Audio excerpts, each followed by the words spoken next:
अल्लाह रब्बुल इज़्ज़त ने जब भी किसी नबी को दुनिया में भेजा, तो उसके साथ कोई ना कोई निशान कुदरत, कोई गैबी दलील, कोई माजिज़ा अता फरमाया, ताकि वो कौम पर अल्लाह की तरफ से अपने रसूल होने की दलील पेश कर सके। और जब सारी इंसानियत के लिए आखिरी नबी हमारे प्यारे आका हज़रत मोहम्मद सल्लल्लाहु अलैहि वसल्लम को मबूस फरमाया, तो उन्हें न सिर्फ नबूत की अजीम जिम्मेदारी दी, बल्कि उनके साथ ऐसे रोशन माजिज़ात उता फरमाए जो अक्ल को दंग कर देने वाले थे और हदायत के दरवाजे खोलने वाले थे। माजिज़ा दरअसल इस खार की आदत चीज़ को कहते हैं जो अल्लाह के हुक्म से किसी नबी के हाथ पर ज़ाहिर हो, जो इंसानी ताकत, साइंस या अक्ल से बलातर हो, ताकि लोग मान लें कि ये शख्स सिर्फ इंसान नहीं बल्कि अल्लाह का बरगजीदा नबी है। तो आइए आज की इस वीडियो में हम हज़रत मोहम्मद सल्लल्लाहु अलैहि वसल्लम के खूबसूरत मौजिज़ात का जिक्र करेंगे। मोहतरम नाजरीन, मक्का के काफिरों ने आप सल्लल्लाहु अलैहि वसल्लम पर जुल्म किए और आपको हिजरत करने पर मजबूर किया। जब आपने मदीना मनोरा की तरफ हिजरत करने का इरादा किया, तो आपके साथ अबू बकर सदीकत रजी अल्लाह आना भी थे।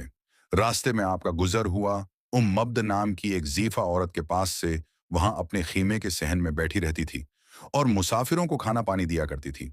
आप सल्लल्लाहु अलैहि वसल्लम ने मब्द से गोश्त और खजूर खरीदने की ख्वाहिश जाहिर की, मगर कुछ दस्तयाब नहीं था।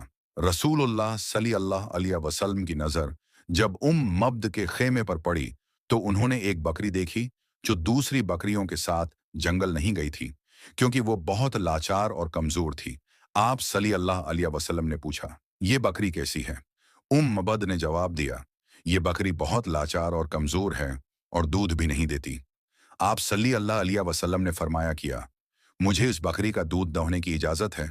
मबद ने कहा, मेरे माँ बाप आप पर कुर्बान हो, अगर उसमें दूध हो तो जरूर दवा लें, यानी ये इतनी कमजोर और बीमार है, उसमें दूध कहाँ से आएगा? रसूलुल्लाह सल्लल्लाहु अलैहि वसल्लम ने बिस्मिल्लाह पढ़कर बकरी के थन पर हाथ रखा। अचानक थन दूध से भर गए। आप सल्लल्लाहु अलैहि वसल्लम ने दूध दहोना शुरू किया और एक बड़ा बर्तन दूध से भर गया, जिसमें 8-10 अफराद को पलाया जा सकता था। सबसे पहले आपने मब्द को दूध पलाया, यहां तक कि वो सहराब हो गईं। फिर आपने अपने साथियों को पलाया और आखिर में खुद पिया। बाद में आपने दोबारा दूध दोहा और बर्तन फिर भर गया। फिर आपने वो बर्तन मब्द को तोहफे में दिया और उनसे बेद करके रवाना हुए शाम को। जब मब्द के शोहर अबू मबद जंगल से बकरियां चराकर वापस आए, तो उन्होंने देखा कि एक बड़ा बर्तन दूध से भरा पड़ा है। वो हैरान होकर पूछने लगे, मब्द, ये दूध कहाँ से आया? इस बकरी में तो दूध का नामो निशान नहीं था। मबद ने कहा, आज यहाँ एक मुबारक मर्द गुजरा है, खुदा की कसम ये सब उसकी बरकत है। और उन्होंने पूरा वाकया बयान किया। अबू मबद ने कहा, मैं समझ गया, वल्लाही ये वही कुरैशी आदमी हैं जिनके मक्का में चर्चे होते हैं। मैं भी जरूर उनकी खिदमत में हाजिर हूंगा। रवायतों में आता है कि वो दोनों, मबद और उनका शौहर, दोनों मुसलमान हो गए। रवायत है कि मबद की ये बकरी 18 हजरी तक जिंदा रही और बराबर दूध देती रही, और हजरत उम्र रजी अल्लाह उन्हों के दुआरे खिलाफत में जब सख्त कहत पड़ा कि तमाम जानवरों के थनों का दूध सौख गया, इस वक्त भी ये बकरी सुबह और शाम बराबर दूध देती रही।